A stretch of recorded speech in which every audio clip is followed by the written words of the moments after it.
So the name Aisha Huang resurfaced here in Ghana some 2 months back. That was when she was rearrested with some accomplices by the national security for perpetuating some allegedly illegalities.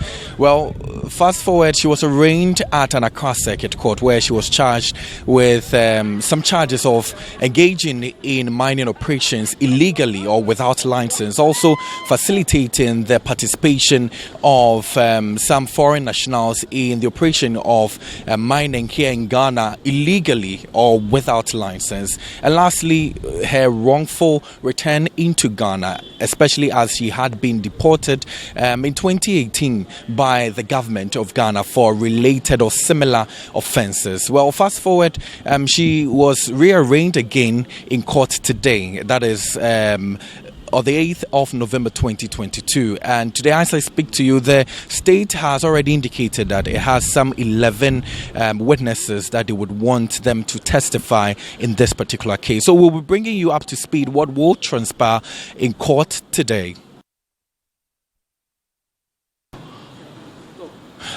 So it's been an hour of engagement already, and the case between the Republic and Aisha Huang has just ended. We'll be getting the details for you, but we understand that her case has been adjourned to the 14th of November 2022. That's on Monday. That's when she's supposed to reappear in court. Also, we do understand that her bail application was also refused again. It means that she's going to be in police custody until Monday, when she will reappear in court. We will now get a brief of what happened in court today. My colleague, who is also a court correspondent, Sixtus Don Olo, is joining me now. Sixtus, just run by us what happened in court today. So we had Aisha Huang in court. She was there personally. We had the first prosecution witness give her his evidence in chief, Assistant Superintendent of Immigration Ruben Ransford Abrabra. He gave a narration, a rundown of how they eventually ended up with Aisha Huang. He told the court how he led a team of 6 other immigration officers to a galamsey mining site at Bipon Tinting in the Obuasi Amansia West area. Essentially, Aisha Huang herself was not physically present at the site when they arrested the other Chinese nationals. We are told that the information that was given by the persons who were arrested on site was what led to the arrest of Aisha Huang. There was an interpreter who was present in court, and that was what actually facilitated today's hearing. And from what we have seen, this is about the only hurdle that could have delayed this case. Now, finally, let's talk about the bail application. Over the period, that has also been an issue. They've tried getting a bail for Aisha Huang. She was denied today too. Yes, the judge gave some reasons. First, let's start with the lawyer, Captain Retired in Krabia Fadate's argument.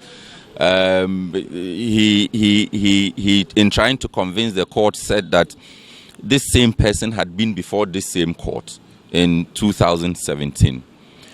She was not in custody then. She submitted herself to the court process to the point at which it was truncated by the state itself. And so that is credibility enough to the person of Aisha Huang that if you grant her bail, she's not going to escape the long hands of the law. She's going to submit herself.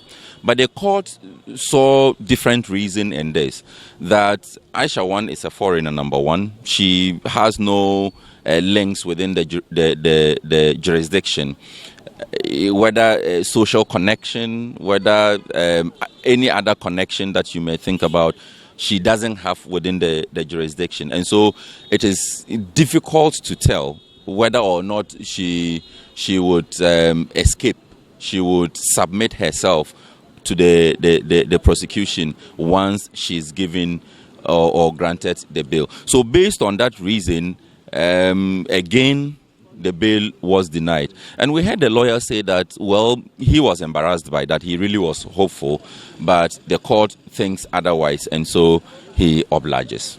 I'm grateful for speaking to us. Sixtus Don Ulo is a court correspondent, and he has been monitoring the proceedings that happened today in court. But then we will be taking the reaction of the lawyer for Aisha Huang, who has been speaking after the hearing. Today was very good in court.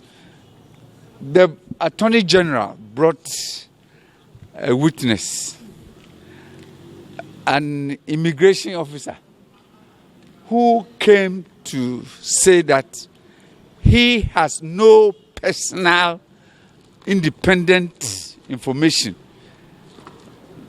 about my client, Aisha Huang,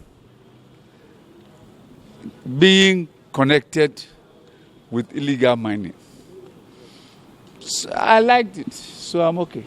I mean, once again, your application for bail was turned down. Once again, unfortunately, my application for bail was turned down. And I felt very embarrassed, but it's one of the nuances of the game.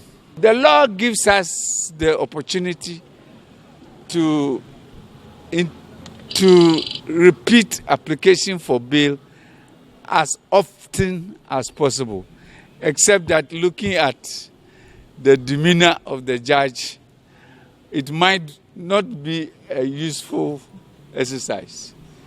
I may fail. She has been in custody since her arrest, and anytime application is made for bail, she is turned down. Naturally, every human being would react in the manner she did. I felt sorry for her. And it is not a pleasant thing to be in prison.